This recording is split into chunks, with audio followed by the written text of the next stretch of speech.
Claudia Jones, who is Science Advisor for the Critical Area Commission. Come on up.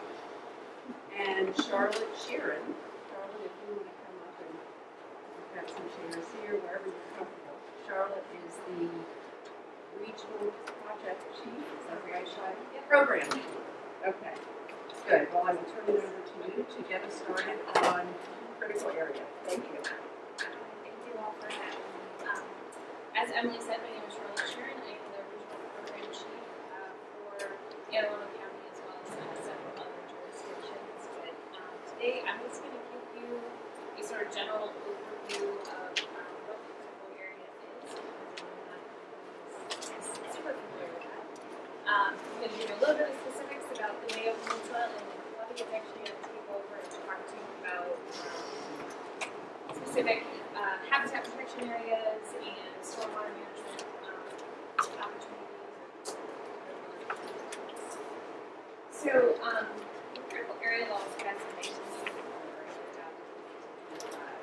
The law itself actually directs each jurisdiction to create their own critical area program. Anne Arundel County adopted their program in 1980. And so the law at the state level kind of laid out some specifics, but mostly general requirements for habitat protection, water quality improvement, as well as development within the critical area, which is, as I'll go into,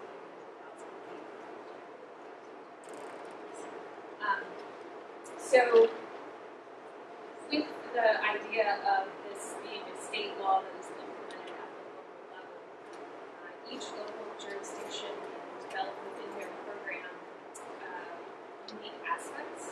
So not every jurisdiction within the critical area has the exact same critical area program.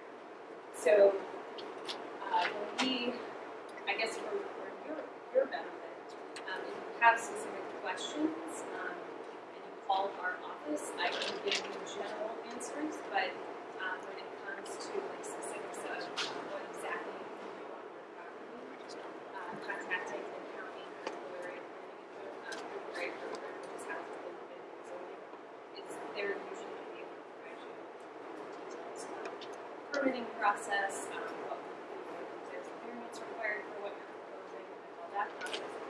So my cards are on the table in the back. So you're always welcome to contact me. Keep in touch with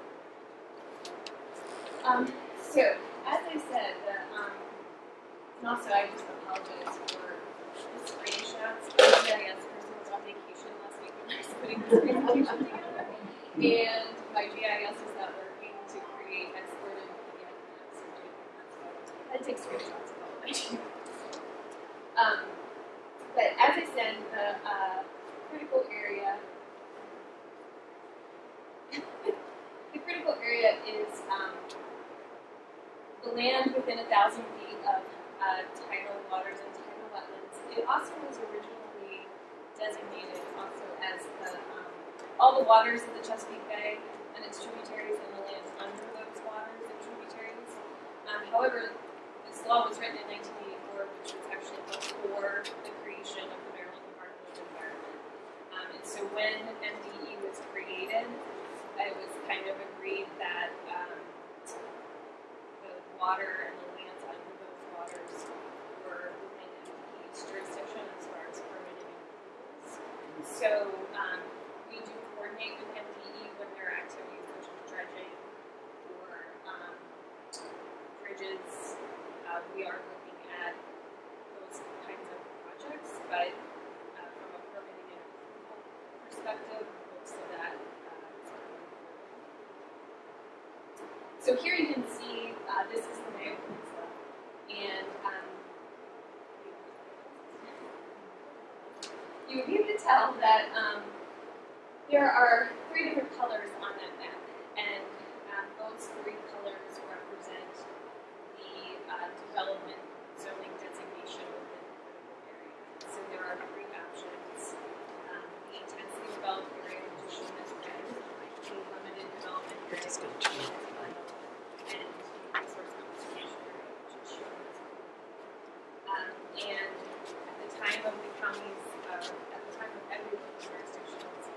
program adoption, they were required to look at a map of all of the land that they have in their county or municipality in their critical area and give it one of these 3 designations. And so these designations were based on the development at the time of program adoption. So back in 1988, when the county adopted the program, they were looking at what was the land use at that time. So,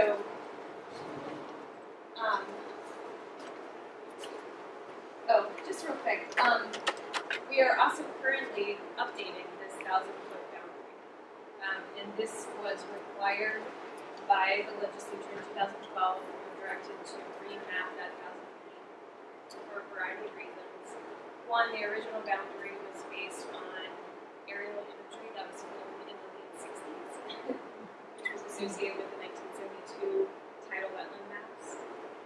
And then 2, it was very often hand-drawn on paper maps.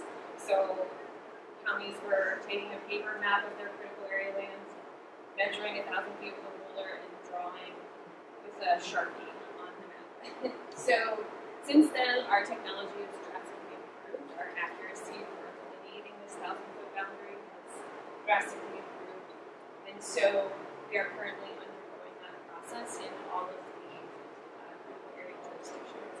Anne Arundel County, there are currently draft maps posted online, and I can give you information as to where that is on our website. We are currently in the process of scheduling public hearings throughout the county. Both will likely take place hopefully fall.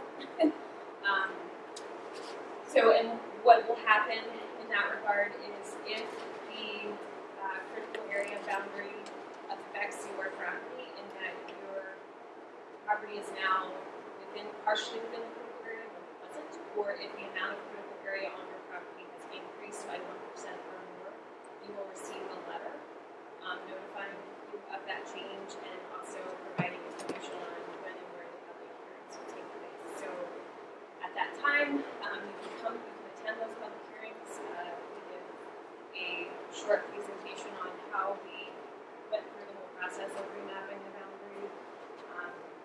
And then we have staff on hand to answer any specific questions that you might have about your specific property and how the changes are received.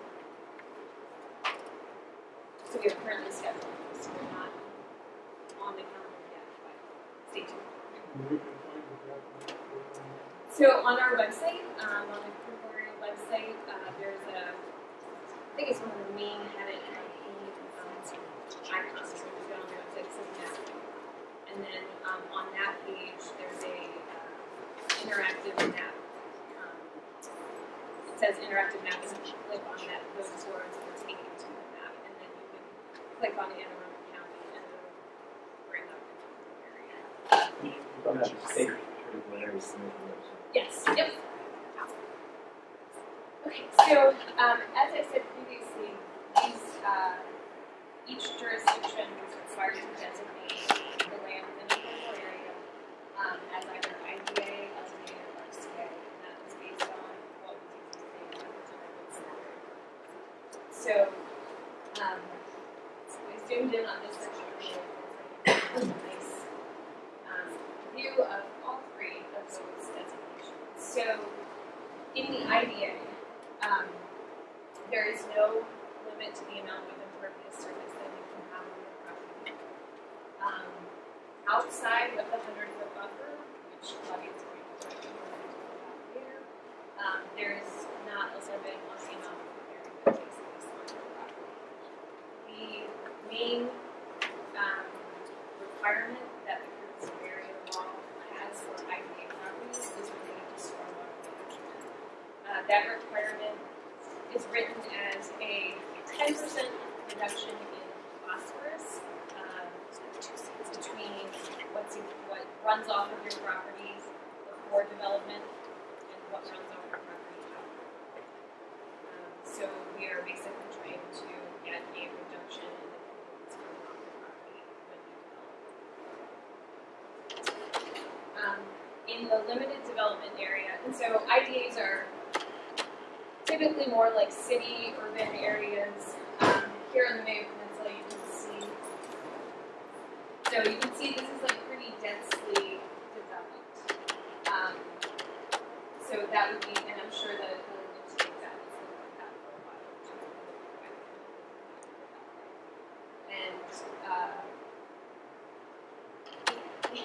I will say Anne Arundel County is probably one of the most specific with its designations. They really, part of it was because the amount of RCA that you designate in your county generates the amount of growth allocation you're allowed to have, which is kind of like the right up zone in the area. So the more RCA you have, the more growth allocation you have. Anne Arundel County was, is a more developed county when you compare it to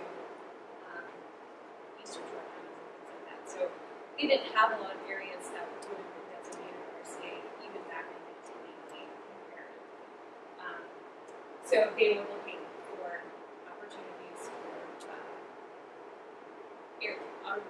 opportunities for areas to designate as RCA, which are more forested areas, your wetland areas, your protect the areas that you really want to protect because they provide some good habitat. So when they did their maps, they drew very, you can see, you don't often have a small area like this designated as IDA or RCA, very specific. So the LDA is typically more suburban areas. It's often residential, maybe some commercial. And within the LDA, the limits on development relate to lot coverage, which is differentiated from impervious surface in that lot coverage includes any man-made material. So even things like permeable pavers and things like that will count as lot coverage in the LDA. There are also limits on the amount of clearing you're allowed to do on your property. It's, you can go up to 30%. If you go to 20% or less, you mitigate at a 1-to-1 ratio. If you go up to 30%, you mitigate the entirety of your clearing at a 1.5-to-1 ratio. And then if you need to clear over 30%, that requires a variance. So the third and final designation is the resource conservation area, which you can see here. This is the part of the biggest forested area on the Mayo Peninsula that was designated as RCA. It's the most protected designation.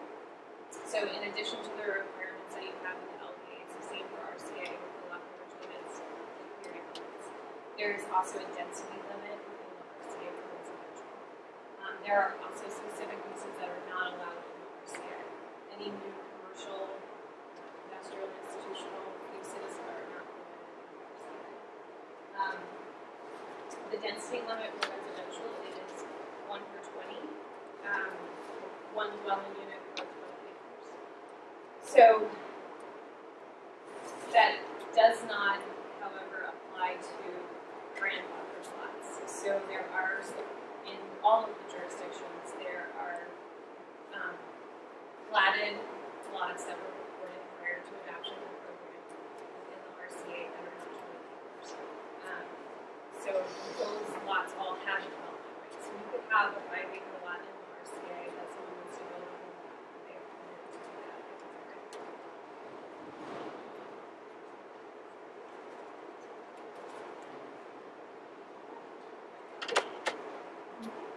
Hi, I'm Claudia. Across all the designations that Charlotte was talking about, there are what we call habitat protection areas. The main one, from our standpoint, is the Peninsula Park.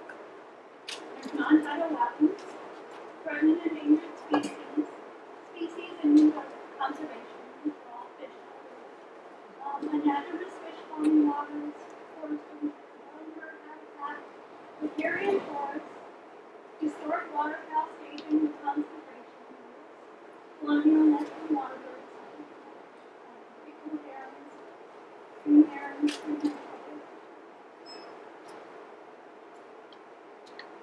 the critical area buffer. This is an area that's a minimum of 100 feet. It can be expanded if you have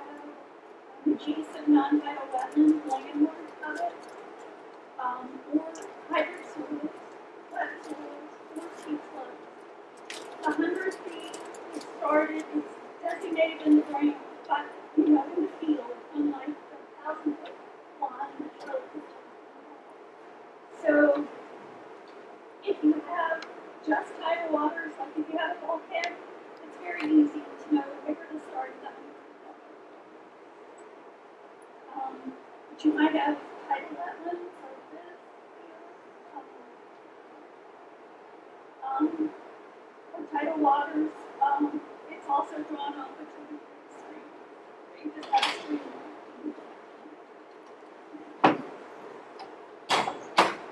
The purpose of setting up this buffer is for water quality, habitat, transition between human activity, and water.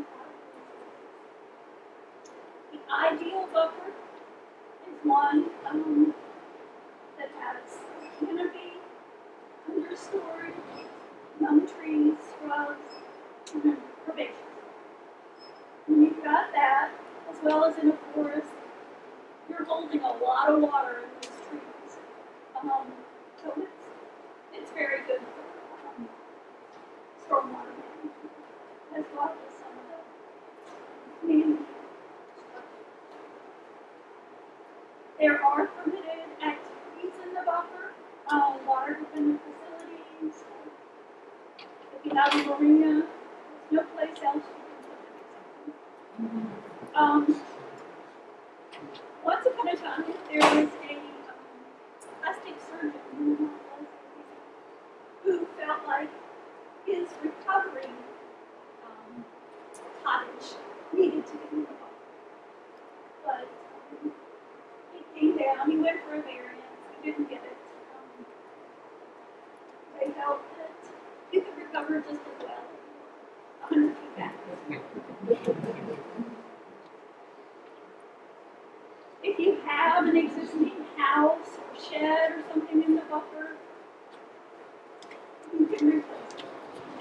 If you go any bigger than what his grandfather, then you would have to go to your variance. And there are some activities that are allowed in an area that's called buffer exemption areas. I think in just what that name, that's what it was called. I think in Peninsula County there's called buffer modification areas. But it's an area that at the time of original mapping, the buffer really wasn't functional. You can think downtown Annapolis, downtown Baltimore, where you've got older houses right along the shore, maybe 25 feet from the water or so. And what that does is that maybe it's 50 feet, maybe it's 25 feet that you are supposed to stay out of. But that whole 100 feet area, you don't have to necessarily, and if you want to do something in the more landward area, you may be able to do it because of the designation and not have to apply for variance. It kind of changes the process. Other permitted activities are management of vegetation with an improved buffer management. And this is Emily's part of her property. And I understand there are all kinds of invasive plants, vines growing in here, and with some money that the county actually provided, they cleared out this vegetation and they planted additional native species. And when you are mitigating in the buffer, generally you have to mitigate if there's any impact in the buffer. It needs to be done with native vegetation, or it doesn't.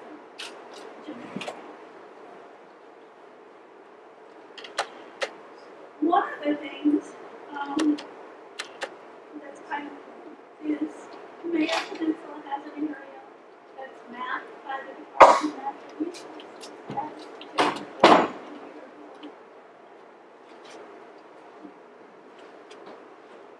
and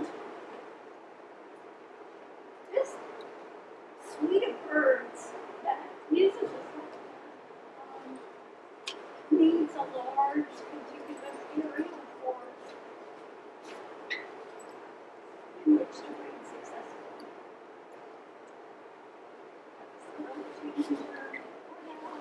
The one that's kind of the poster child for forest fragmentation is the wood thrush.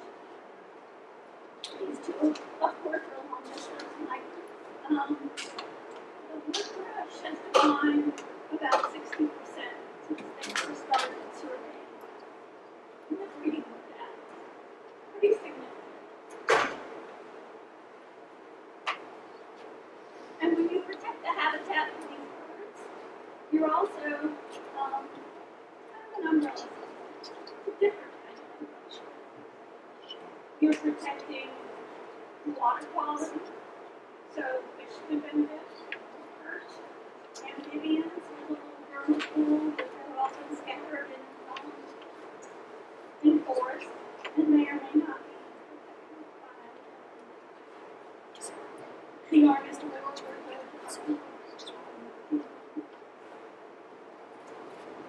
Soil erosion control.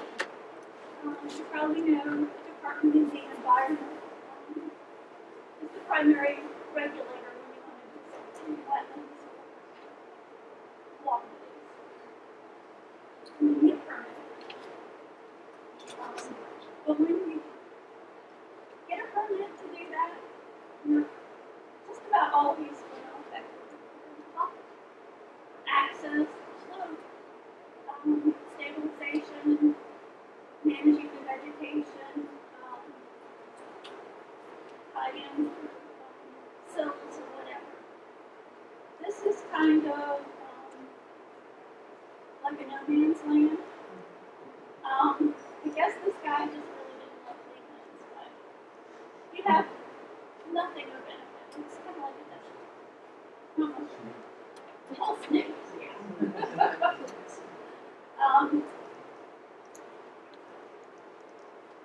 And since 2018, it's mandated that you need to do a living shoreline. If you possibly can. Because you're maintaining the transition area, you're also trapping sediment, providing habitat. Bulkheads are no longer the go-to erosion control method. They're not, new ones are not allowed. If you have one, you can replace it. The only way it can happen is if you're on a really narrow channel and nothing else will work because it just doesn't move to use the waterway or, to boat docks. So, here's the planting of the living shoreline. We work a lot with the Department of the Environment. We meet on site, pre-application if somebody wants to do something and they want to get some opinions or, from state agencies and also the county. We will meet on site. But one of the things that NDE did is in their latest edition regulations, they require a buffer notification form that has to be signed by the property owner or agent that essentially says, I know I have a buffer on my property and I'm not going to do anything to it unless it's part of my property. And a proposed buffer management plan, which is should show what's being proposed.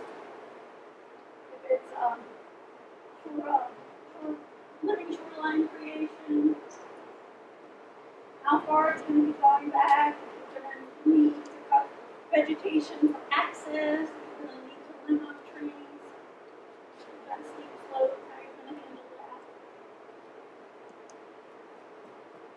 And it's stormwater management.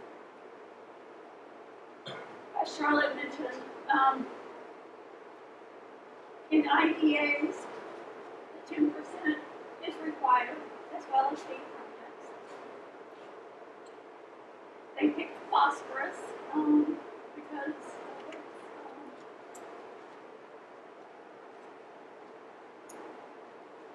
attaches to sediment.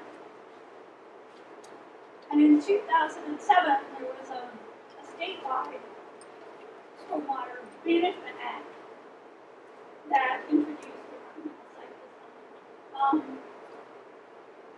And what that has done statewide is, instead of seeing so many stormwater ponds of the past,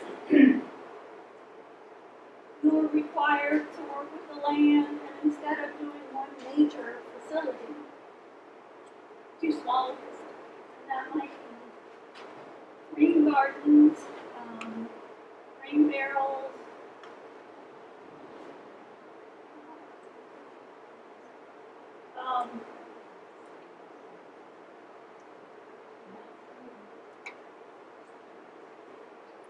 so here's a rain garden. Might come off of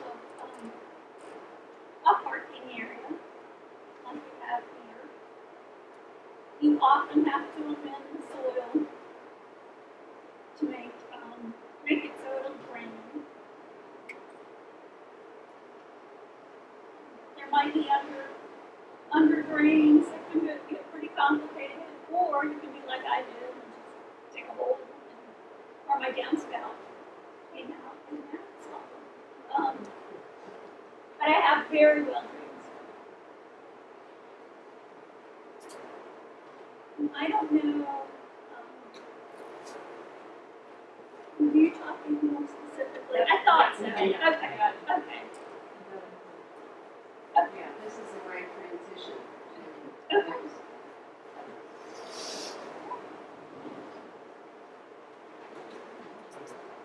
As I said, we'll have questions at the completion of the next presentation. While she's getting set up, quick question. You said 10% of the LDA needs to be identified as critical area. The 10% requirement is a stormwater requirement, and that's applied with the IDA. Yes, so that's in the IDA. Yeah. And it's related to the amount of phosphorus that runs off the land. But there's a little difference. One of the things in LDAs and RCAs is lot coverage, which you're not allowed to have. It can go up to 25% for other lots, but generally 15% of your site can only have lot coverage, which essentially is things that preclude vegetation from growing. Thank you very much. And impervious surface is still used.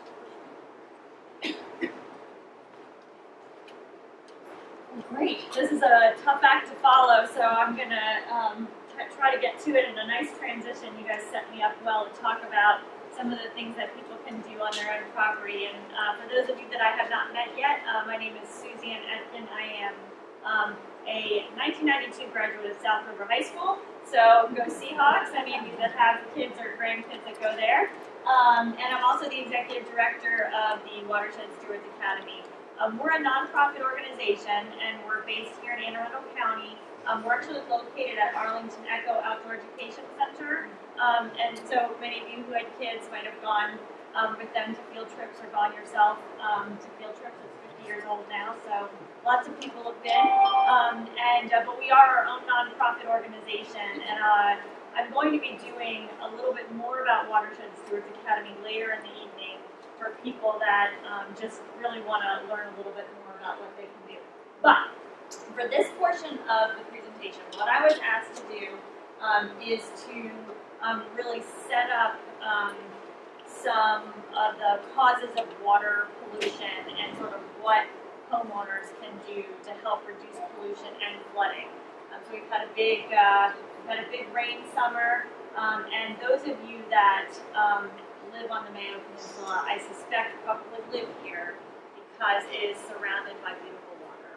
And we know that what we do on our land affects our water, and certainly restrictions about going swimming after rain are really hard for our kids. It's hard to explain to an 8-year-old that they can't go in the water when it's rained yesterday. So I'm going to talk to you, that's going to be the focus of my presentation. So when we think about water quality, the big focus is our Chesapeake Bay, and it's a pretty special place. I know a lot of little clicks here. It's a pretty special place, but the bay itself will be cleaned only when we clean our local waterways. So what I want to focus on now is how do we clean the Road River? How do we clean the South River? And I want to ask a question. Can anyone tell me, from your knowledge, and there are some pretty knowledgeable people in this room, but from your knowledge, what are the causes of water pollution in our area? Sediment, great. Fertilizer, good. Too much pavement. Too much impervious surface, excellent. Good. Geese. Yes, those dreaded geese. Good. Good. The Conowingo Dam. Oh, dreaded Conowingo. We can't fix that here, and often up in our creeks and tributaries, what we find is that the water quality is directly affected by what comes off of our land, not what comes into the bay. But the vehicle for water pollution, all of those things that pollute our waterway, can really be put into 3 buckets. First is wastewater treatment. So those of you that have water that when you flush the toilet, it goes into a treatment plant. Mayo is not the norm there, but we have wastewater treatment plants that treat that water and then discharge it back into streams. Those wastewater treatment plants, by and large, have really been upgraded to the latest technology, and we've done a great job of addressing that issue. Septic systems, how many people have a septic system? Lots of people have a septic system. That is sort of an unaddressed water quality problem, and it's begun to be addressed, but it is still a small portion of our water quality issues. The very biggest water quality problem in Maryland and in Anne Arundel County, and the largest increasing, is stormwater. So when we talk about stormwater, do people understand basically what stormwater is? Can someone venture a definition? What we mean when we say stormwater? You got it. So any drop of water, when it falls to the ground, if it doesn't sink in or evaporate, it runs off. And that's really our biggest problem. The other little definition I wanted to give you is, I say the word watershed a lot because it's in our name, and I wanted to just make sure that everybody knows that definition. Oftentimes we speak in acronyms and weird words, and I wanted to make sure, oh look, I have Monolith Creek. I'm sorry, I didn't update the slide. I should have updated it with it. So the watershed is any area of land that drains into a body of water. And this is a little bit of an example. So this is the Chesapeake Bay watershed outlined in red. It covers 6 states in the District of Columbia, 64,000 square miles. Any drop of water that falls on any piece of land goes into the funnel and winds up in the Chesapeake Bay. And the same can be said for here on the Mayo Peninsula. Any drop of water that falls on the Mayo Peninsula either goes to the Road River or the South River. And when we deal with stormwater, what we used to do, and in Mayo, where we do have some thick soil, heavy soils, and there does tend to be flooding, as in the rest of the developed world, our original idea was, let's get that water off of our roofs, off of our property, into the street and into the storm drain. So these are the ingenious conveyance engineering that we have come up with. We have gutters, which is great, so our basements don't flood. The gutters go to our driveway, and our driveways go to the storm drain, and then the storm drain goes underground, and people think, ooh, there it goes, goodbye. But what happens is that storm drain water is not treated, and it goes directly out into streams. And oftentimes when it goes out into streams, it goes out like a fire hose, and it will cause erosion of streams, and we have that all over. And Suzanne, yes. could you point out that in that last lower right slide, that pipe is, there's a waterfall coming out. When that pipe was put in place, that probably was at ground level. Yes. So there's many places here in the county where what you're seeing there is 6, 8, 10, 12 feet deep. That stream bed And so all the soil that was in that 6, 12, or 18 or foot deep stream bed is now sitting out into the south and Weston Road River. So that's actually, it's like an excavator's come in, pulled all that soil out and dumped it into the river. Yeah, so that's a great point, Chris. So with a stream like this that's deeply inside, there can be up to 1,000 pounds per linear feet annually to the downstream waterway. So it's a big issue, and so we see not only the big sort of caverns like what Chris pointed out, we also see sort of the chocolate milk rivers, and we've seen a lot of chocolate milk. I think you've probably seen the Red River look like this, the South River look like this. And then the other thing that's problematic, in addition to causing that erosion, is all the stuff the stormwater picks up. So all of this is, oh, and one more slide. Sometimes people think that stormwater is a problem in the urban areas, in the densely developed areas. This map, if I can interpret it really quickly, is a certain measure of water quality that looks at the things that live in streams. And there's an index that measures how clean or dirty a stream is. And what you can see by looking at the colored dots is that we have red dots, the really poor streams in the lower south part of the county where it's very rural, and we have it in the north part of the county where it's very urban. And so stormwater is an issue no matter where we are in the county. So here's the one more takeaway about stormwater before we get into solutions. The county did some studies about stormwater, and we understand that about 2/3 of the land area in our county is privately owned. And it's contributing the vast majority of nitrogen and phosphorus. Charlotte alluded to phosphorus as being one of the big pollutants, nitrogen is another. So most of our stormwater pollution is coming from private property. So that is both good news and bad news. So it's, so let me just, I'll go back to that point in a minute. The Watershed Stewards Academy was created specifically to try to address the issue of stormwater on private property. So aside from some of the regulations that Charlotte talked about with development, there's very little that government can do on private property. And so the Watershed Stewards Academy was created to help people help themselves, help people deal with the stormwater on their own properties and in their own neighborhoods to take control of their own water quality in their own communities.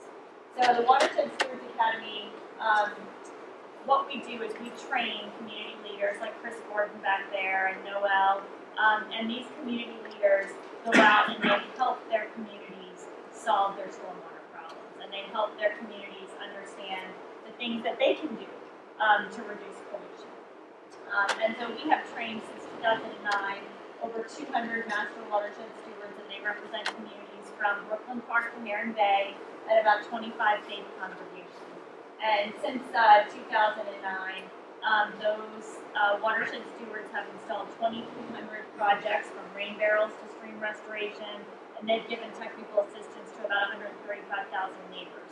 So, so this just tells you this is a very, this is a great army of people helping communities to reduce their pollution. This is just one example. This is my friend Laura. Laura's a watershed steward in Davidsonville, and she's been a steward since 2009, and you can sort of see from this map that many, many people have reduced stormwater and put in projects because of her. And I'm not going to spend a lot of time on this because I want to get to the fun.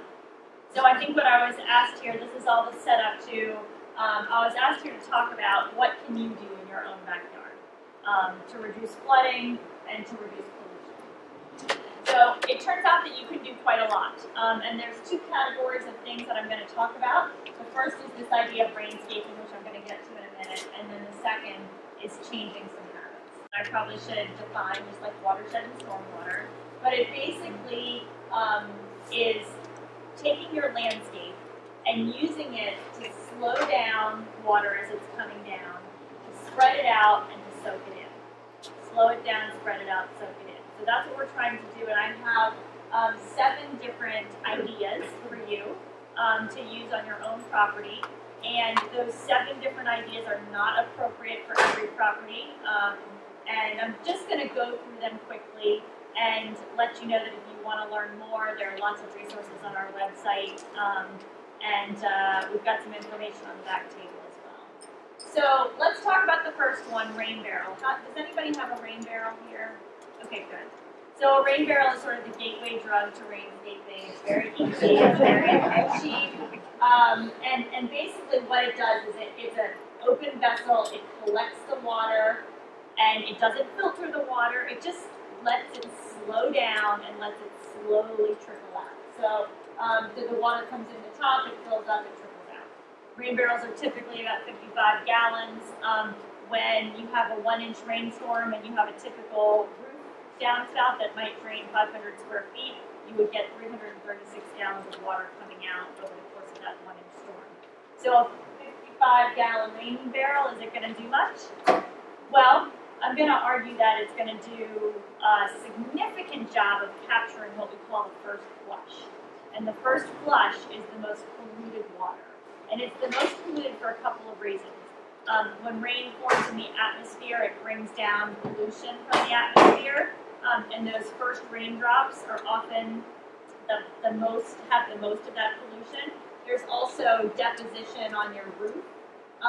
Pollution that is settled out on your roof, and the first little bit of water is the most polluted. And so if you can capture that and you can slowly let it out over the next 2 days out of the bottom of your rain barrel, you've done a pretty good job of capturing some pollution.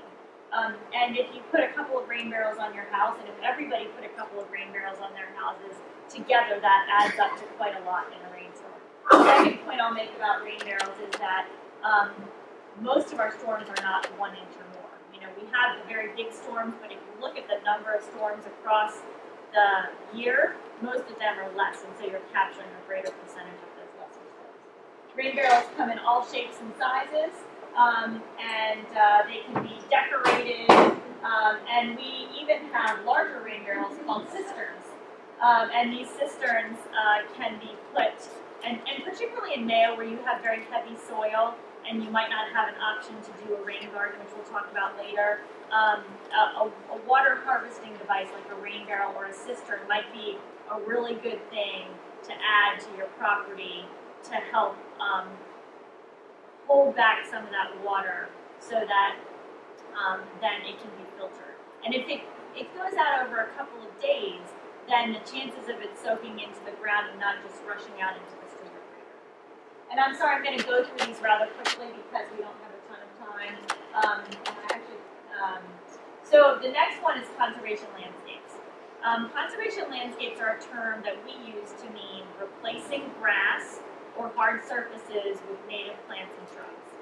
So it's a very low cost, any homeowner can do it, way to get a lot more absorption of water.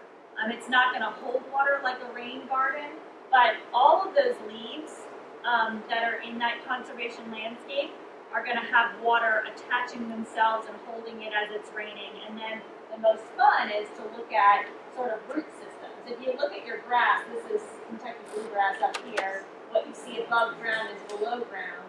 But when you have a native landscape, oftentimes those roots are much deeper and they help the soil to absorb a lot more water. And so they also don't need fertilizers and pesticides and often don't need water during the drought if you choose the right plant in the right place. So I love conservation landscapes paired with a rain barrel because the rain barrel holds back some water, the conservation landscape absorbs some water, and together they can really be put just about anywhere. Anyone can install a rain conservation landscape. It really doesn't matter the site conditions. So if you have a heavy soil with an area that's really wet, that's a great place for a conservation garden. But just like any garden, if you want it to look neat, you do have to weed it. So that is something that people should be aware of. People think, so go ahead. It's a very accurate question. Oh. That's why I was so and it's terrible.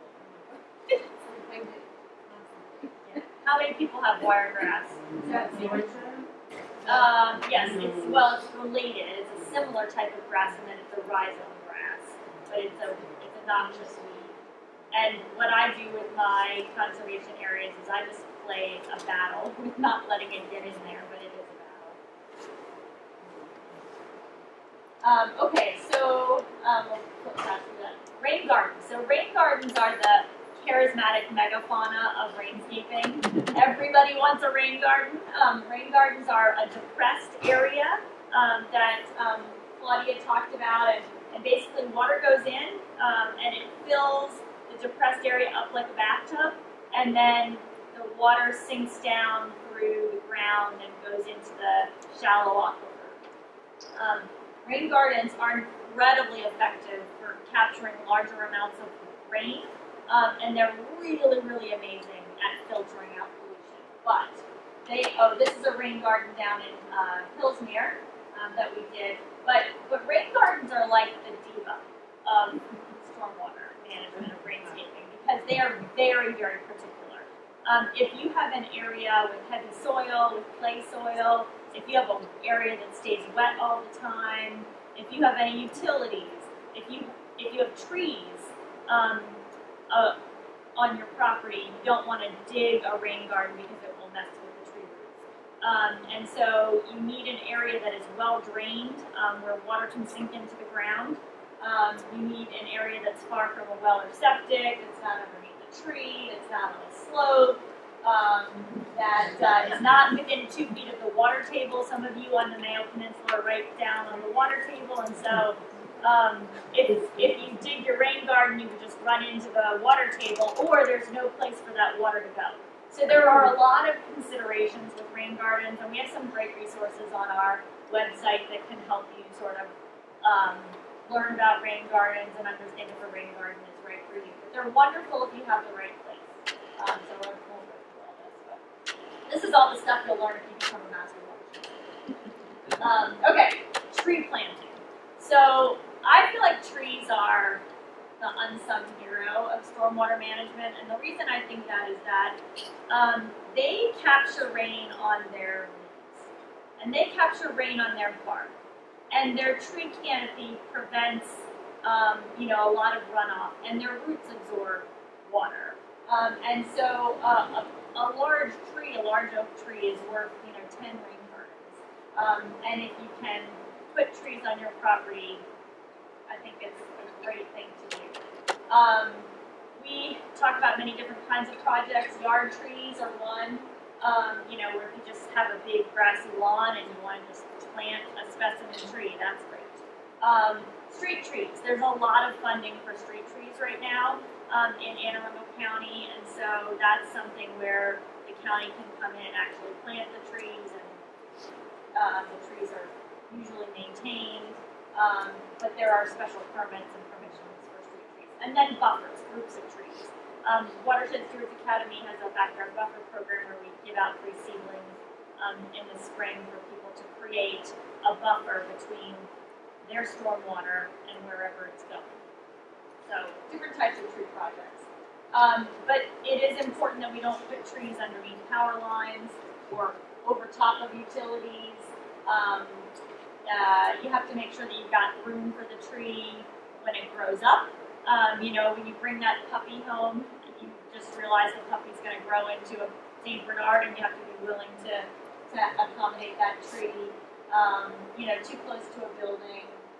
And so there's some constraints for trees. But trees don't, they can be a great tool in the toolbox. So, okay, this is a really simple one that people forget about. It's called downspout redirection.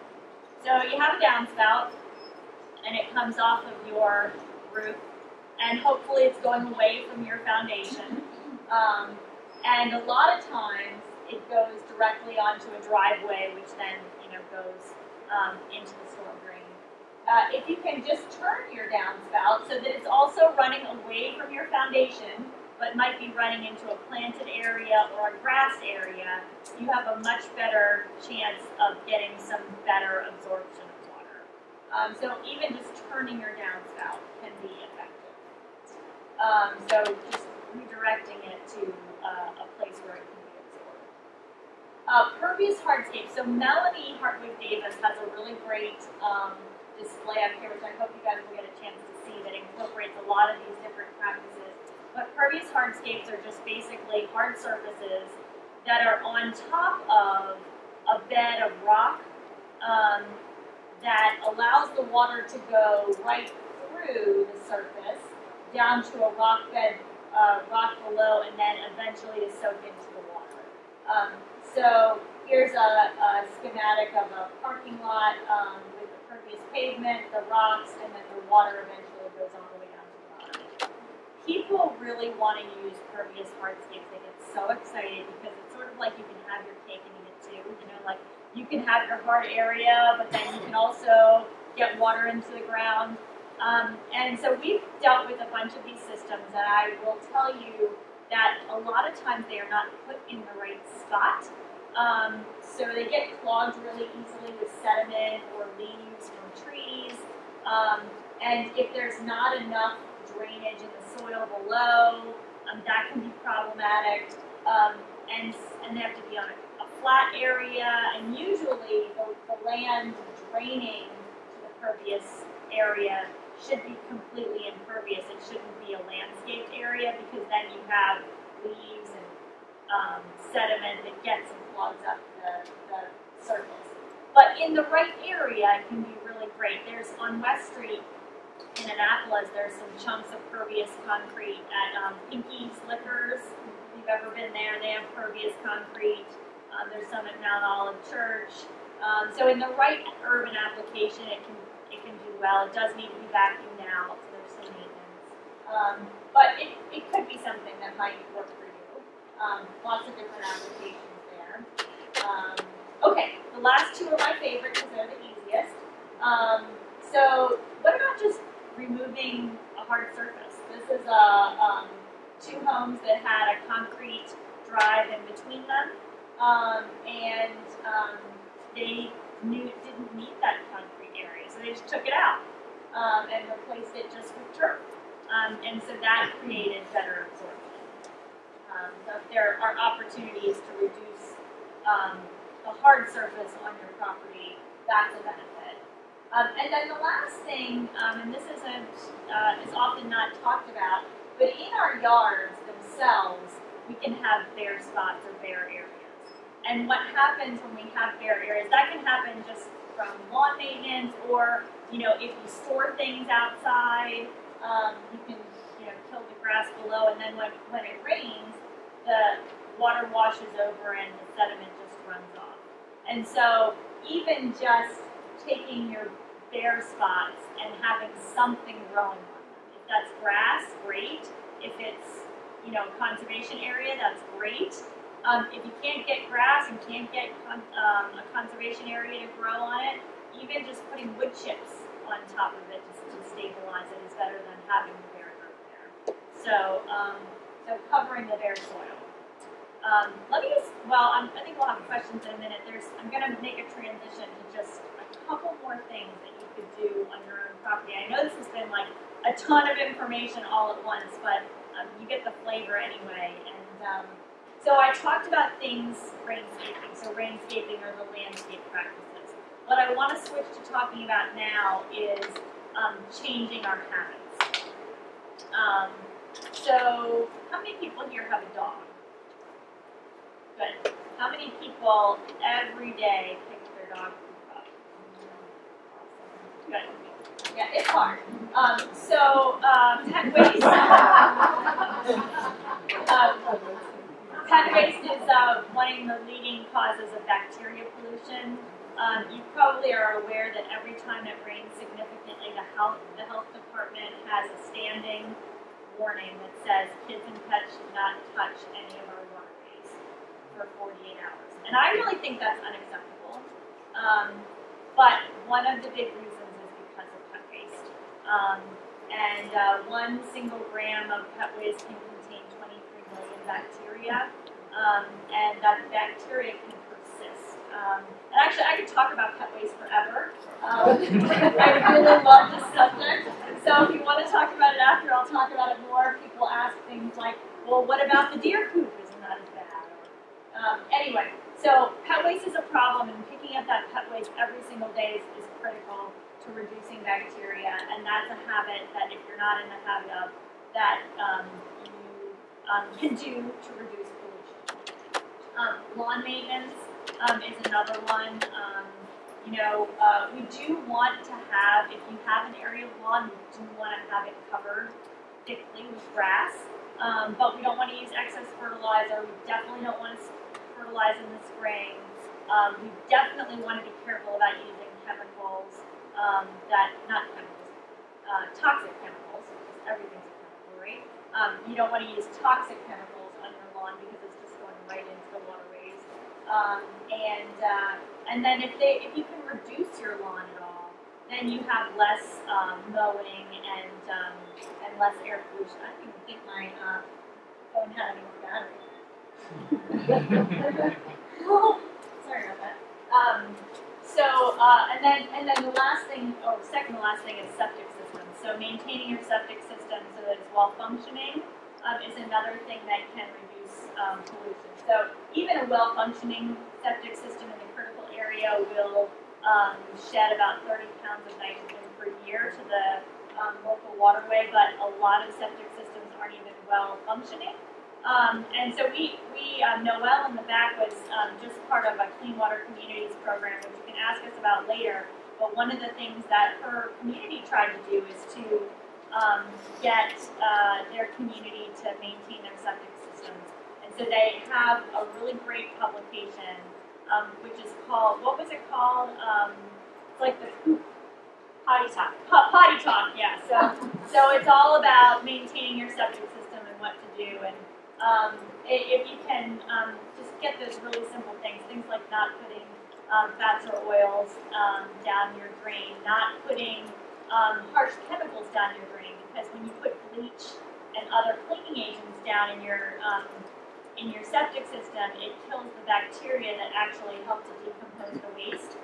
So it's really important not to use toxic chemicals in your septic system. Pumping your septic system out on a regular basis can help you avoid overflows, and then also reducing the solids that accidentally come out, or even more pollution that actually comes out. So maintaining your septic system. And then the very last one I'm going to talk about is air pollution.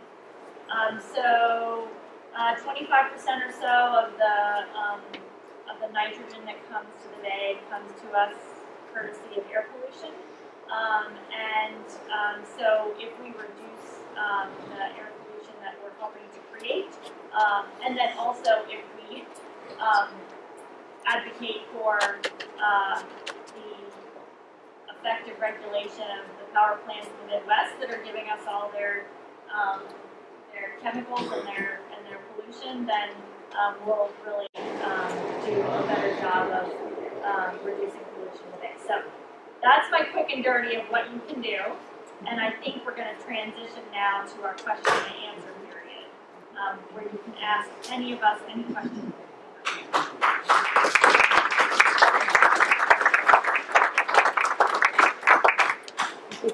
Oh, I'm sorry, Melanie was going to. Yeah, that's Yeah. Do you have a resource slide that shows website? Email? Yes, great. So on the back table, we have a rack card about Watershed Stewards Academy that has our website and my email address and my phone number. Noelle's holding it up, and in the back, so if you want to pick one of those up. But our website is aawsa.org. Suzanne, did you want me to walk around with these and also the information about class 11? Or not yet? Yeah, either way, or people can pick it up, or you can pass it around and people can take them if they want them. Yeah, that sounds good. So that we don't get clogged up at the end. And a follow-up question. If we have a county road dumping water into our property, there's no storm drainage or anything. Will the county provide resources? Or I get that call a couple times a month, and the answer is generally no. However, occasionally there's actually a homeowner in Noelle's neighborhood where there was like big water coming off and undermining a whole hillside, and the road was about to wash away. So they did put a little curb up to not let the water go down at that spot. But that's a really hard, thing to have happen. But we should keep asking.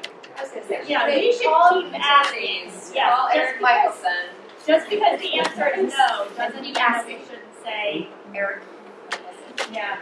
And like the county road districts, to ask anybody. I'm sure he'll appreciate it. So we will transition to some question and answer for all of our speakers, and let me turn it over to Melanie Davis, who is an architect right here locally. And you have some great information for us on your floors there. Well, thank you.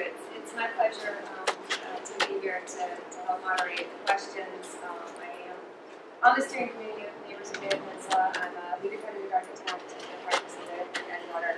I'm not going to talk a lot about these images. You guys are welcome to come up and look. But what I'll just say in general, this first floor here is a home that was a demo rebuild on the Severn River, and it has an example of some of the things that we talked about with area variances, where there was an existing structure right on the waterfront that we were able to replace in kind, and created a planted roof, rain gardens, it's rain barrel, it's pretty much got everything. It's even got a very advanced septic system where the system is actually filtered underneath the actual, it's located right here, tiny lot. So very unique situation here, but very rich in stormwater management practices. And then this is a miscellaneous board of several other rain gardens around an existing tree, where they dug around the tree and then planted a rain garden, planted roof on a carport. The more rain gardens, and then the planted. Prince George's County has a really great rebate system for homeowners. And Suzanne and I were just talking. We keep nudging the county to try to get some of our I don't want to call it the rain tax, but the stormwater management fee to go directly to homeowners. I mean, as Suzanne pointed out, such a huge percentage of the actual pollution is coming from privately owned land. So able to enable us and reward us as something that Prince George's County does. So this homeowner received several $1,000s back on his driveway that he took out the asphalt and put in pervious pavers. So some visions there for you. I landed here, some of the other resources I just want to share with you before we get into some questions. My passion is really about land conservation. Again, Suzanne pointed out that the trees and the forests, both from the water and the air pollution, are significant. You just can't top the ecosystem services, as we in the business say, that a forest provides. So on that note, I'm going to put a plug out for Maryland League of Conservation Voters, and of course Chesapeake Bay Foundation and the Sierra Club. These groups are working very hard at the state level to try to bring more enforcement to the Forest Conservation Act and try to do more conservation within our forests and structure the location of developments on a smart growth strategy and simply all. So please, there's some flyers in the back. There's an environmental leadership awards coming up. Their annual dinner for conservation voters is in downtown Annapolis in October. There's information in the back. I'm happy to also give you more information if you'd like to come and see you.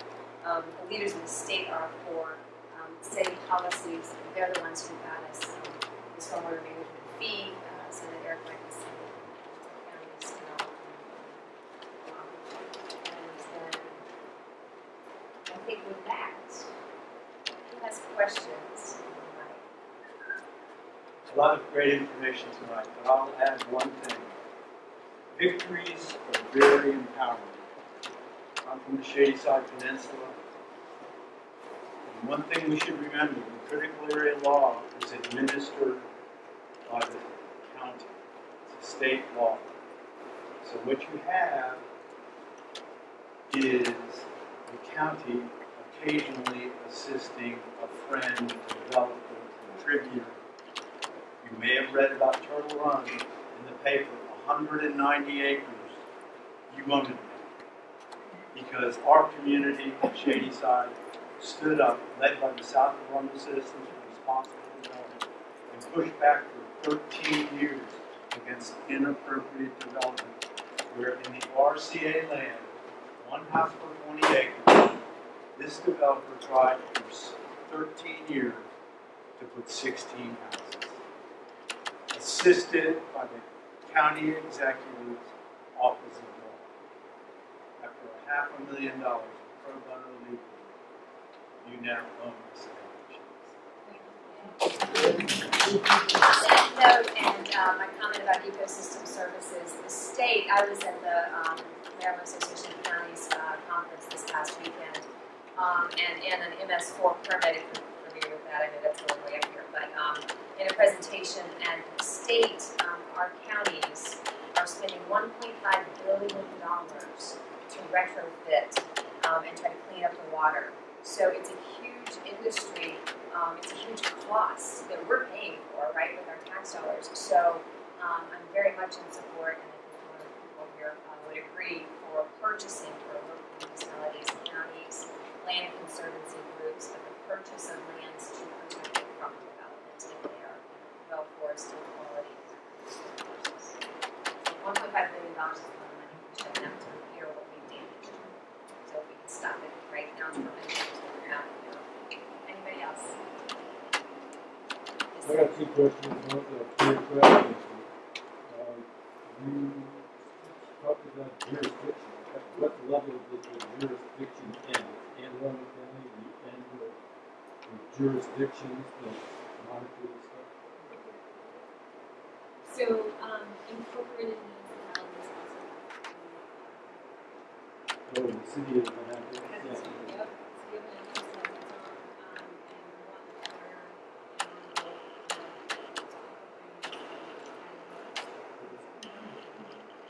That's what I mean. I got another question too. Also, in one of the presentations, you talked about phosphorus being where's phosphorus coming from? So phosphorus is found in fertilizer, just like nitrogen. So those numbers you showed are from us fertilizing our lawn? That 34% of the phosphorus is from privately owned land? So let me just speak to phosphorus for a minute. So phosphorus was recently banned from lawn fertilizer. So with most lawn fertilizers are not allowed to contain phosphorus. And the reason for that is because phosphorus is also attaches itself to sediment particles.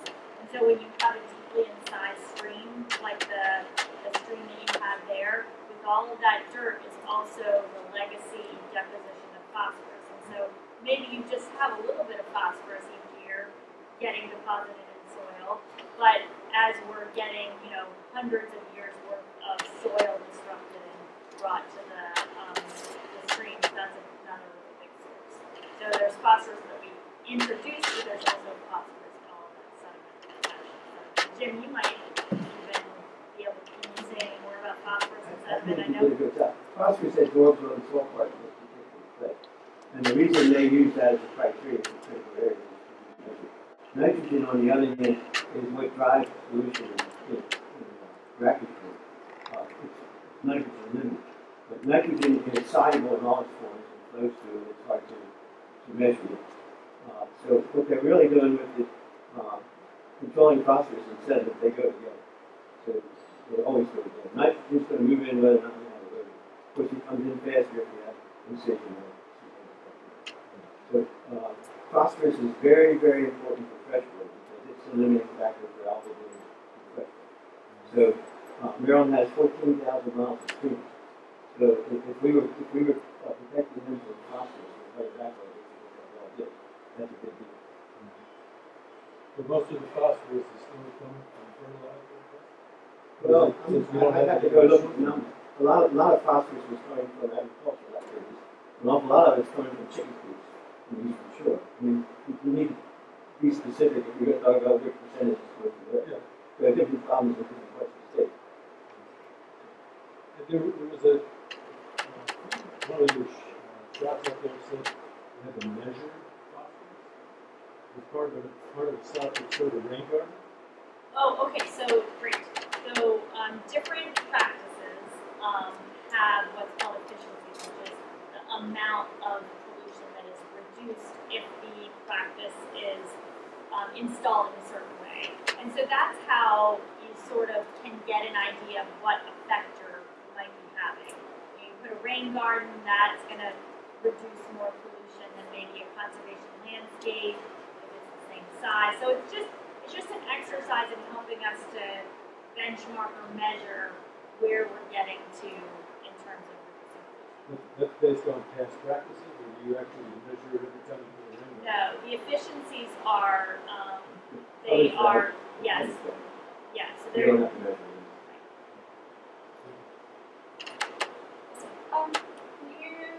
Somebody mentioned at one point there were certain programs that were given public funding. If you were to reach out for the trees, for instance, can you go into a couple of those programs and how we might find them? Sure, yeah, so first of all, our website, aawsa.org, is probably the most exhaustive search, and we do have a grant spreadsheet on there that you can take a look at. Most grants are not going to be for private property. For private property in Anne Arundel County, there is a tax credit. It's a property tax credit, and you would never in a million years know that it existed or where it was or how to find it. You don't see it on tax bill, do you? But I think it is on our website. It was at some point. So, Noel, will you just put a note for us just to make sure that the link is still there? Or you can contact your master watershed stewards like Kevin Green in the back, or Chris Gordon or Noel. They're all trained to sort of know, all of these grant sources and funding sources. So there's a property tax credit. There's also credits available for reducing your stormwater fee. But your stormwater fee, if you have a regular size lot, is $85 a year, and you can only reduce it in half, 50%, and that's if you do the maximum. So the juice might not be worth the squeeze and the paperwork involved. But that's an annual, that's not a one-time Yes, it's an annual credit, that's an annual credit, so you're saving Right. that much money every year. Exactly. And I think the property tax credit is 10% per year up to 50%, I think. But anyway, so if you do a rather large project on your property, you can get a sizable amount back. We do have other projects from time to time. Watershed Stewards Academy has an impact fund that Watershed Stewards can access to do projects. South River Federation, Kevin Green's in the back if you want to know more about South River Federation. They have projects that they work on and get grant funding and private funding to do some of those projects. So there's watershed organizations throughout the county that have funds that we raise to try to reduce pollution, and then there's some grants, and there are grants available for community scale projects as well.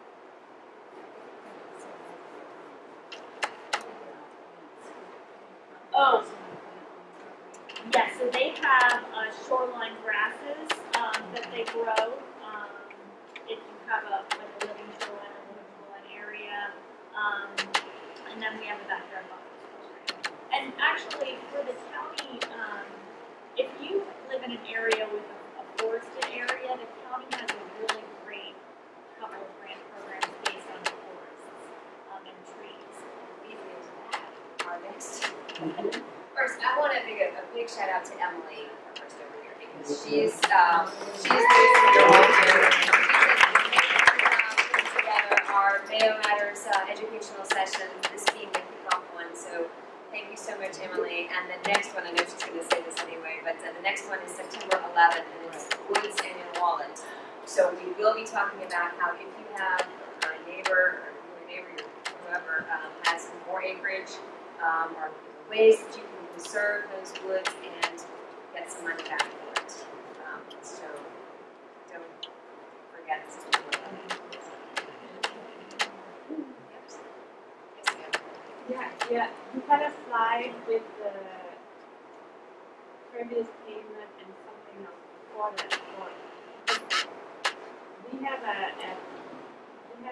parking lot that's parking area that's open, but it's at the bottom of the hill. And so the previous payment will not work. It sounds like. But then there was it looked like there was something else.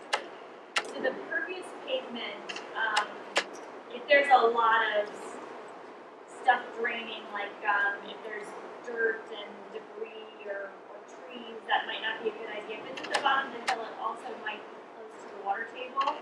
And for pervious hardscapes, there has to be a lot of soil underneath for the water to drain to. So it might not be the best idea for the bottom of the hill if it's got. Don't you guys have a list of advisors that you want people to evaluate this? Yeah. So we have, if you are a master watershed steward, but not for the general public, if you are a master watershed steward, you have access to over 80 consortium members who are environmental professionals who have agreed to help watershed stewards in their community. So that's a benefit of becoming a watershed steward. We do also have a vendors and contractors list, which is getting revised, and there is an old one up on our website, but a new one will be up that would help you choose a contractor if you wanted to do a project. And those contractors are vetted. It's just a list of all the contractors that do XYZ. Jim's on there, I'm sure. So everything from rain gardens to big street projects. I would say it's very site specific and to have an expert look at it to say, because there are ways to design around that depending on the very site specific. You find out who's graduate. Great. So on our website, also you can go to About Us and Watershed Stewards, and in the Watershed Stewards page, you can click on Contact Master Watershed Steward, and there's an interactive map where you can enter your address, and you can see all the watershed stewards that are around you. And when you click on them, you can get their email address and just contact them right away. But there are no watershed stewards on the Mayo Peninsula. So we are hoping to change that. We're here to change that. So we have once a year we offer a certification course for Master Watershed Stewards, and it's going to begin at the end of October. And we are in the recruitment period right now. So after we stop talking in about 7 or 8 minutes, we'll transition to anyone that wants to learn more about what's involved in becoming a watershed steward can stay, and I'll give you the quick and dirty on how to become a watershed steward, but it will be great to know.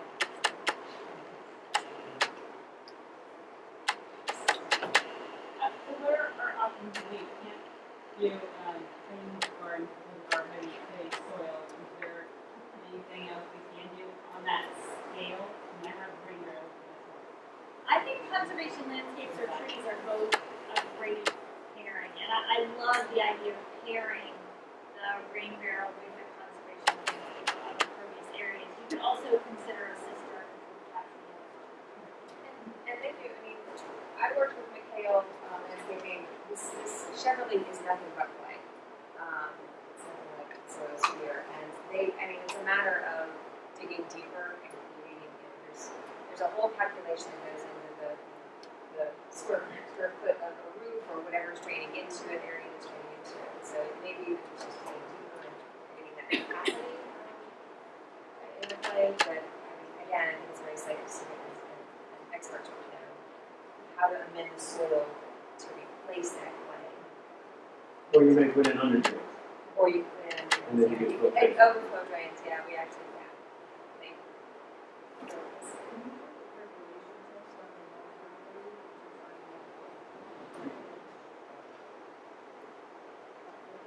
what capacity, what kind of soils, So when we do rain gardens on the residential property, if you're dealing with a little bit of water from one downspout, we do teach stewards how to do a quick and dirty percolation test.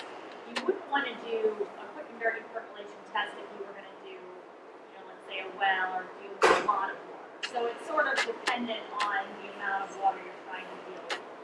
So a percolation test, what we do is we dig a hole 2 feet deep, 1 foot wide, fill it up with water, let it drain out, and if it's on in 24 hours or a little bit more, you're good to go. If you're in a drought period of time, you want to do that twice, because what happens is the water goes in and just gets absorbed by the dry soil. But if it's rainy period, then you can just do it once. And that's really for just the residential scale rain garden, not for a bigger garden. You can also, so the GIS system that Charlotte was talking about, the county has a great mapping application, and you can see what your soil is supposed to be. And then you can go out and look at it in the field, see what it is that. So in the watershed, and I've noticed that, and we're not terribly close to the bay, so we're near Jamaica's I mean, we are all this. Oh, yeah, okay, yeah. So, one of the things we've noticed when we're down by the stream, and I'm on the west coast, so I'm not really very familiar with it, but we'll see sand spots, and so I wasn't sure if that was just like, coming off of maybe the development, and they brought in sand and it washed down there, or not from, what is that about? So that is a piece of the McAfee lens of sand, and the McAfee lens of sand is a really beautiful white fine sand, and it runs underneath the surface from Europe to Indiana, and it comes to the surface for 30 miles in Antelope County from about Gibson Island to the northern part of Bowie, and it's really special. And so what you might, I don't know exactly what you're thinking, you might just be seeing, where the sand is visible, but it creates a substrate for a special kind of wetland called coastal plain log, which one time we can talk about.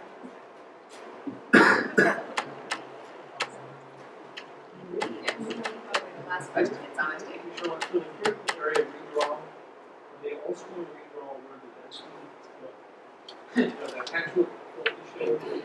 Oh, the designation. So, if there's an area where the line has increased, we are at this time deciding what that portion of the land that was not in the critical area before, but is now in the critical area, what that would be designated as. Yes, it's usually based on what's mapped around it. We are also accounting for, and this is in all of our jurisdictions, if there is proposed development in that area that's now going to be critical area that wasn't before, we're considering that when we're designating. You'll have to exclude up pre-platted land. You'll have to exclude pre-platted land. Right.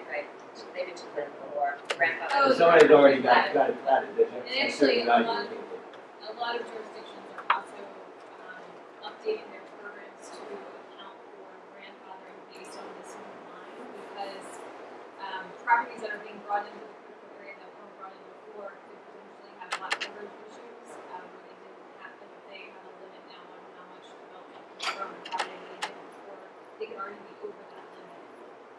And so a lot of jurisdictions are updating their programs to integrate in grandfathering language to allow those properties to exist as they are. Renting were intended to be applied. Roughly what proportion of That would be a question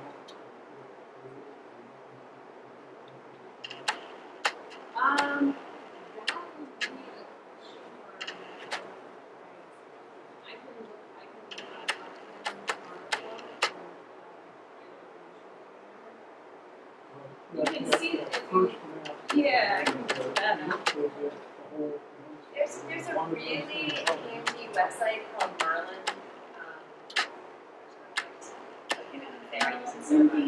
IndyMerlin.net. You just type Merlin in Google. Merlin, okay, and there's a map, and you can click layers. You can click the critical area layer and zoom in or out to an area of the county. It's really This slide shows you visually. Wait, the next.